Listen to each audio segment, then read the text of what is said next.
अदिति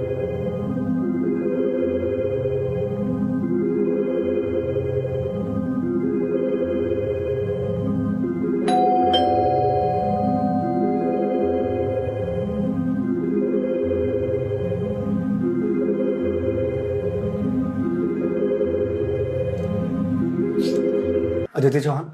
जी ma'am आपका parcel.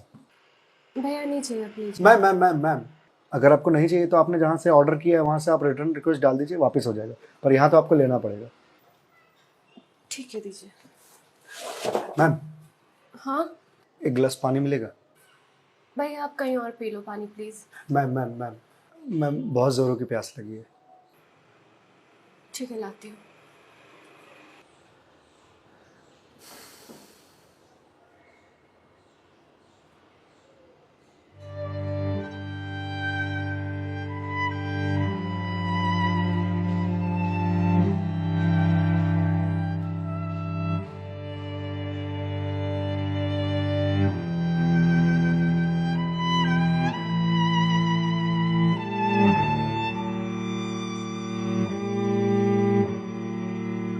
लीजिए लीजिए भैया, देख क्या रहे हैं?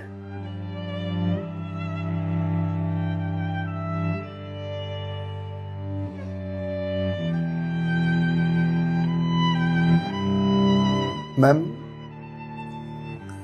आपको कोई दिक्कत है? मतलब आप किसी परेशानी में हैं? भैया पानी पीकर ग्लास दीजिए आप।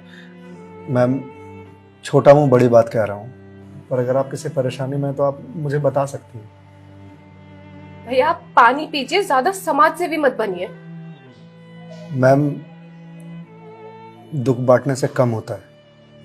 अच्छा, और आपको किसने कहा कि मैं दुखी हूँ? मैम अगर आप दुखी नहीं हैं तो फिर वो फंदा क्यों लगा रखा है?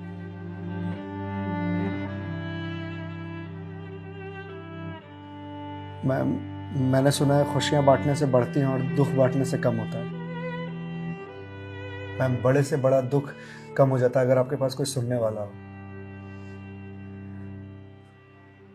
मैम प्लीज़ मैम रोइए मत मैम देखिए, ये तो मुझे नहीं पता कि आपको क्या परेशानी है, पर अगर आप मुझे बताएंगे तो शायद मैं कोई सॉल्यूशन निकाल पाऊँ।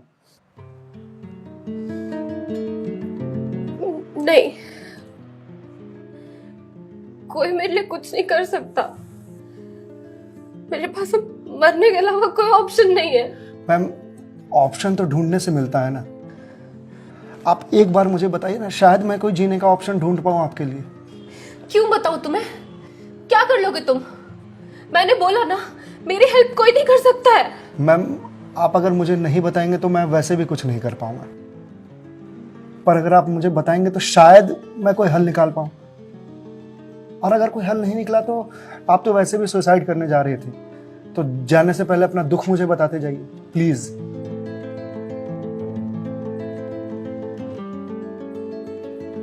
Please ma'am.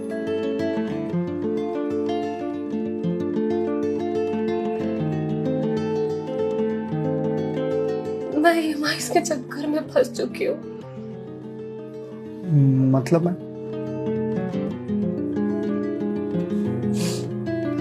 कुछ साल पहले एक कोर्स के लिए मैंने लोन लिया था, फिर उसके कुछ वक्त के बाद एक और लोन, और ये लोन का सिलसिला यूं ही चलता गया। इस महंगाई के जमाने में पैसे की जरूरत तो हर किसी को पड़ती है, मुझे भी थी। मैंने प्राइवेट कंपनी से भी लोन लिए, ज्यादा ब्याज पर, और अब मैं उन्हें चुका नहीं पा रही हूँ। क्यों मैम, आपके पास जॉब तो होगी ना? जॉब थी, पर मैं जिस कंपनी में जॉब करती थी उस कंपनी ने मुझे ये कहकर टर्मिनेट कर दिया कि फाइनेंशियल लॉस के कारण वो मुझे और मुझ जैसे कुछ एम्प्लॉयज को सैलरी नहीं दे सकते। तो मैम आप किसी और कंपनी में ज्वाइन कर लो, बहुत सारी कंपनीज हैं यहाँ तो। तुम्हें क्या लगता है मैंने अप्लाई करने का ट्राई नहीं करा होगा? जॉब नहीं खोजी होगी? बहुत की थी, पर इस रिसेशन के जमाने में जॉब मिलना कितना मुश्किल है कि तुम जैसे डिलीवरी बॉय को क्या पता।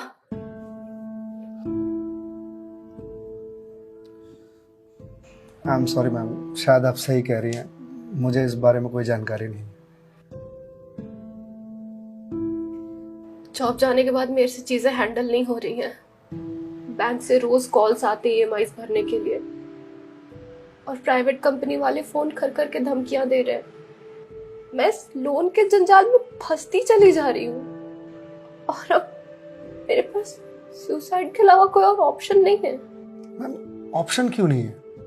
आप ये बात अपने घर में बता सकती हैं, अपने पापा को बता सकती हैं। नहीं, मैं ये बात अपने पापा को नहीं बता सकती। क्यों मैम? मेरे पापा रिटायर हो चुके हैं, उनके ऊपर पहले से घर की बहुत रिस्पॉन्सिबिलिटीज है। वो मेरी शादी के लिए पैसे भी जोड़ रहे हैं। मैं उनसे किस मुंह से पैसे मांगू? मुझे पढ़ाने के लिए, बाहर भेजने के लिए उन्होंने ना जाने रिश्तेदारों से कितने ताने सुने होंगे, और अब जब मैं उन्हें ये जाकर बोलूंगी तो लोग क्या कहेंगे? मैम पैसे आपको अपने पापा से मांगने हैं या लोगों से? पापा से लेने हैं। तो फिर अब लोगों का क्या है? लोगों का तो काम है कहना, वो तो कहते रहेंगे। पर मैं किस मुंह से जाके अपने पापा को ये बोलूं?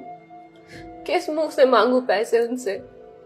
जिस उम्र में मुझे उनका बोझ उतारना चाहिए, सहारा बनना चाहिए, उस उम्र में मैं उन पे ही बोझ बनूं?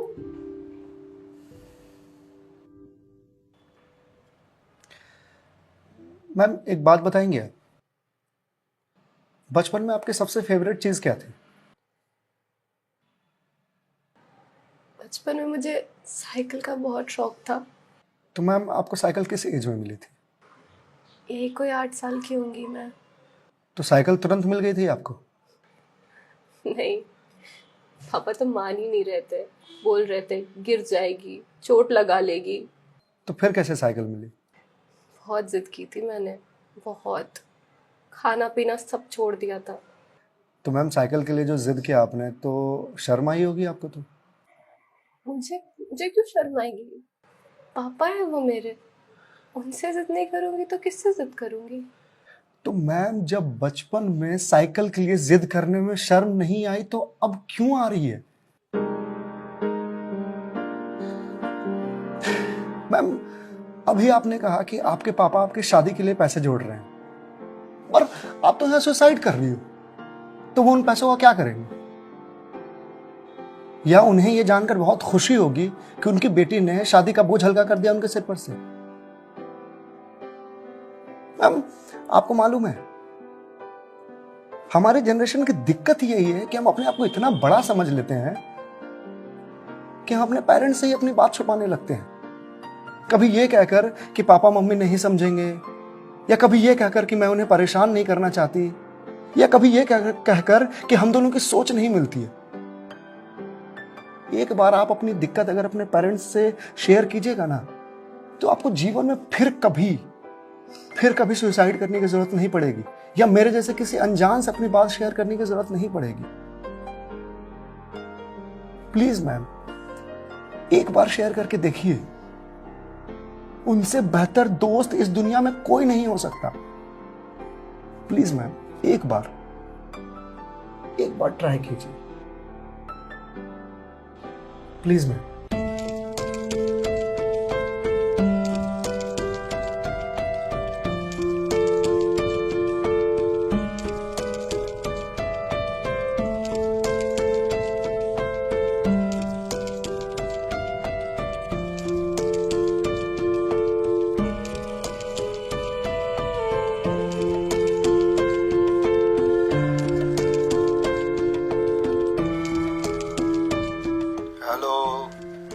हेलो पापा। हाँ दीदी बोल, कैसी है बेटा? पापा मुझे आपसे कुछ बात करनी है। हाँ बोल ना बेटा। पापा मैं क्या हुआ बेटा? पापा मैं बहुत परेशान हूँ। हाँ तो मुझे बता ना, किस लिए परेशान है? अदिति बेटा रो क्यों रही है, बता ना क्या बात है? पापा वो मैंने बैंक से लोन ले रखा था ना,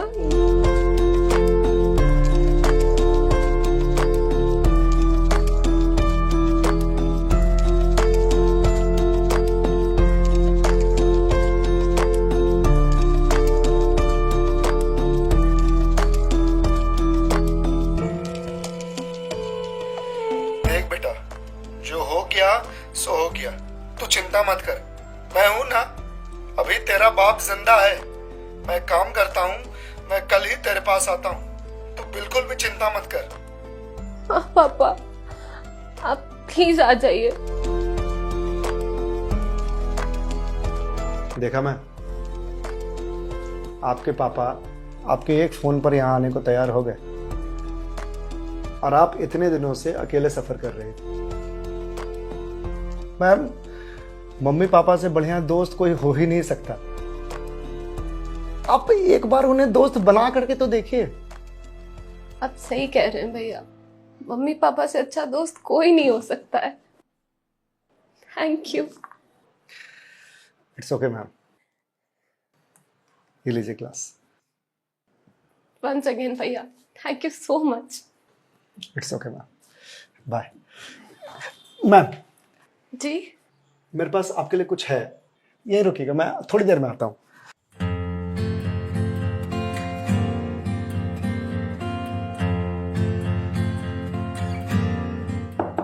मैम। जी भैया।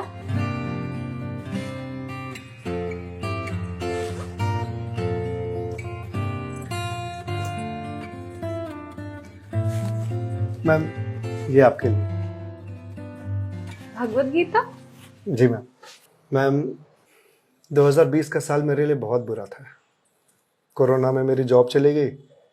पहले के कुछ महीने जो थे वो तो सेविंग्स से निकल गए, लेकिन उसके बाद के कुछ महीने बहुत ज़्यादा टफ था। मेरे ऊपर भी आपकी तरह बहुत सारे EMIs थे जो मैं पे नहीं कर पा रहा था, जिस वजह से मैं बहुत परेशान था और सुसाइड करने की सोचने लगा था।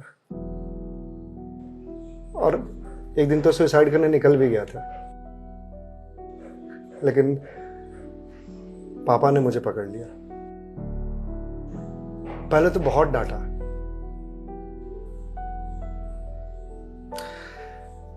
फिर उसके बाद सीने से लगा करके कहा कि तू चिंता क्यों करता है, मैं हूं ना।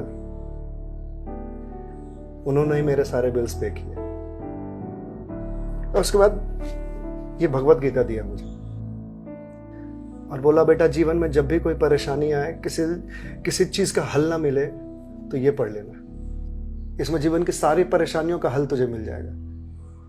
और मैम वो दिन है और आज का दिन है। आज जिस कंपनी से मैं आपको डिलीवरी करने के लिए आया हूं वो मेरी ही कंपनी है। आपकी अपनी कंपनी है? जी मैम।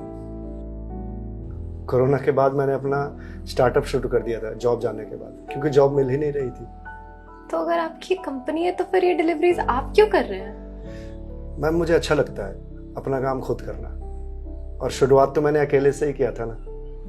आज भी जब मन करता है तो निकल जाता हूँ डिलीवरी करने के लिए। और देखिए आज तो निकलना मेरा सफल रहा, आपसे मुलाकात हो गई और जो सीख मुझे भगवत गीता से मिली वो मुझे आपको देने का मौका मिला। मैम वैसे तो बहुत सारी बातें हैं इसमें सीखने की, पर जो सबसे अच्छी बात मुझे लगती है वो ये कि जो समय है ना ये कभी एक सा नहीं रहता। आज बुरा समय है तो कल अच्छा समय जरूर आएगा। आज अंधकार है तो कल सवेरा जरूर आएगा। इसलिए कभी भी अच्छे समय में इतराना नहीं चाहिए और बुरे समय में विचलित नहीं होना चाहिए। समय है, कट जाएगा। मैम इस एक थॉट ने मेरी पूरी जिंदगी बदल दी। मैम तो अब आप पढ़िए इसको, देखिए शायद आपको कुछ और मिल जाए, पर मैम जो भी मिले उसे लोगों से शेयर जरूर कीजिएगा, क्योंकि कहते हैं ना ज्ञान बांटने से बढ़ता है।